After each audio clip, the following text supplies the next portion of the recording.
আসসালামু আলাইকুম ভিউয়ার্স। তো আপনাদের জন্য আবারও আরেকটা ফটো এডিটিং টিউটোরিয়াল নিয়ে চলে আসলাম। তো ভিউয়ার্স, আজকে আমি আপনাদেরকে দেখানোর চেষ্টা করব কিভাবে এই ধরনের ফটোগুলা এডিটিং করতে হয়। তো ভিউয়ার্স, আপনি যদি এই ধরনের ফটো এডিটিং শিখতে চান তাহলে আজকের এই ছোট্ট ভিডিওটা আপনাকে ফার্স্ট থেকে লাস্ট পর্যন্ত দেখতে হবে। তো ভিউয়ার্স, আজকে আমি আপনাদেরকে খুব সহজে আমার হাতে থাকা মোবাইল ফোনটি দিয়ে মাত্র 1 মিনিটে আমি দেখানোর চেষ্টা করব কিভাবে এই ধরনের ফটোগুলা এডিটিং করবেন। তো ভিউয়ার্স, চলুন ভিডিওটা শুরু করা যাক। তো ভিডিওটা শুরু করার আগে ছোট্ট একটা রিকোয়েস্ট থাকবে, যদি আপনি আমার চ্যানেলে নতুন দর্শক হন তাহলে অবশ্যই চ্যানেলটা সাবস্ক্রাইব করে রাখবেন। তো ভিউয়ার্স, এই ফটোগুলো আমি এডিটিং করেছি পিক্সার অ্যাপসের মাধ্যমে। আর আমি এখানে কিছু পিএনজি ব্যাকগ্রাউন্ড ফটো ইউজ করেছি। তো সব কিছুর লিঙ্ক ভিডিও ডেসক্রিপশন বক্সে দেওয়া থাকবে, কষ্ট করে ডাউনলোড করে নেবেন। তো এখন আমি আমার ফোন থেকে সরাসরি পিক্সার অ্যাপসে চলে আসতেছি। তো আজকের এই ফটোগুলো আমি এডিট করেছি পিক্সার অ্যাপসের মাধ্যমে। তো ফার্স্ট অফ অল পিক্সার অ্যাপসে চলে আসার পর আপনি যে ব্যাকগ্রাউন্ড ফটো দিয়ে আপনার ফটোটা এডিটিং করতে চান, তো সেই ব্যাকগ্রাউন্ড ফটোটা এখানে ইনপুট করে দিতে হবে। তো ভিউয়ার্স, আমি ফটো এডিটিং করার জন্য একটা ব্যাকগ্রাউন্ড ফটো ইনপুট করে দিয়েছি। তো ব্যাকগ্রাউন্ড ফটোগুলোর লিঙ্ক আপনি পেয়ে যাবেন ভিডিও ডেসক্রিপশন বক্সে, কষ্ট করে ডাউনলোড করে নেবেন। আপনার পছন্দ মতো যে কোনো একটা ব্যাকগ্রাউন্ড ফটো এখানে ইনপুট করে দিবেন। তারপর আপনি যে ছবিটা এখানে এডিট করতে চান, তো সেই ফটোটা এখান থেকে অ্যাড ফটোতে ক্লিক করে ইনপুট করে দেবেন আপনার ফোনের গ্যালারি থেকে। তো ভিউয়ার্স, আমি এই ছবিটা এডিটিং করতে চাই, তো আমি এই ছবিটা এখানে ইনপুট করে দিলাম।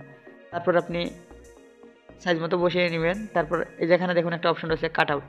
তো কাট আউট অপশনে ক্লিক করবেন, তারপর পার্সন এই অপশনে ক্লিক করবেন। তো খুব স্মুথভাবে আপনার ছবির ব্যাকগ্রাউন্ডটা রিমুভ হয়ে যাবে। তো দেখুন, খুব সুন্দরভাবে ছবির ব্যাকগ্রাউন্ডটা রিমুভ হয়েছে। তারপর আপনি রাইট আইকনে ক্লিক করে দেবেন। তারপর আপনি ছবিটা এভাবে ঠিকঠাক মতো সাইজ মতো আপনি বসিয়ে নেবেন একটু ছোটো বড়ো করে। এবার ছবিটা বসানো হয়ে গেলে রাইট আইকনে ক্লিক করে দিবেন। তারপর আপনি এখান থেকে এই যে বর্ডার নামে একটা অপশন রয়েছে, এই অপশনে ক্লিক করবেন।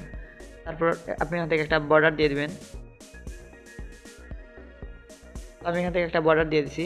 বর্ডার বলতে এই যে একটা এরিয়া দেখতেছেন, তো এটাকে বর্ডার বলে। তো তারপর আপনি এই টুলস এই অপশনে ক্লিক করবেন। তারপর এখান থেকে এই যে অ্যাডজাস্ট এই অপশনে ক্লিক করবেন। করে আপনার ছবিটা একটু হালকা এডিট করে অ্যাডজাস্ট করে নেবেন। যদি আপনার ছবিটা ব্ল্যাক হয় বা নর্মাল হয় তাহলে আপনি এখান থেকে একটু অ্যাডজাস্ট করে নিতে পারেন। তো আমার ছবিটা ঠিকঠাক আছে, এইচডি এবং হোয়াইট আছে। তারপর আমি একটু অ্যাডজাস্ট করে নিতেছি যেন ছবিটা আর একটু সুন্দর দেখায়।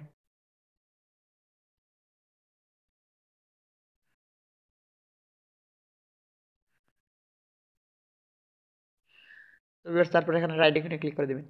তো ভিউয়ার্স, অলরেডি ছবিটা এডিট করা হয়েছে। তারপর আপনি চাইলে আরেকটু সময় নিয়ে এখানে আরো অনেক অপশন রয়েছে, আপনি চাইলে এডিট করতে পারেন। যেমন হেয়ার কালার, তারপর আপনার ফেস আরো স্মুথ আর হোয়াইট, তারপরে কাপড়ের কালার চেঞ্জ, ব্যাকগ্রাউন্ডের কালার চেঞ্জ। আপনি এখান থেকে আরো মানে অনেক টুলস আছে, আপনি এখান থেকে আরো প্রফেশনাল ভাবে মানে প্রফেশনাল ধরনের এডিটিং করে নিতে পারেন। তো ভিউয়ার্স, অলরেডি ছবিটা এডিটিং করা হয়েছে। তো সেভ করে দেন আপনি এই অপশনে ক্লিক করবেন। তো তারপর আপনি এখান থেকে সেভ এস পিএনজি এই অপশনে ক্লিক করবেন, তাহলে হাই কোয়ালিটিতে আপনার ছবিটা সেভ হয়ে যাবে। ভিউয়ার্স, অলরেডি ছবিটা সেভ হয়ে গেছে আপনার ফোনের গ্যালারিতে। তো ভিউয়ার্স, এই ছিল আজকের আমার ভিডিওটা। তো ভিডিওটা কেমন হয়েছে অবশ্যই কমেন্ট বক্সে জানাবেন এবং ভিডিওটা ভালো লাগলে অবশ্যই একটা লাইক করে দেবেন। ধন্যবাদ ভিডিওটা দেখার জন্য।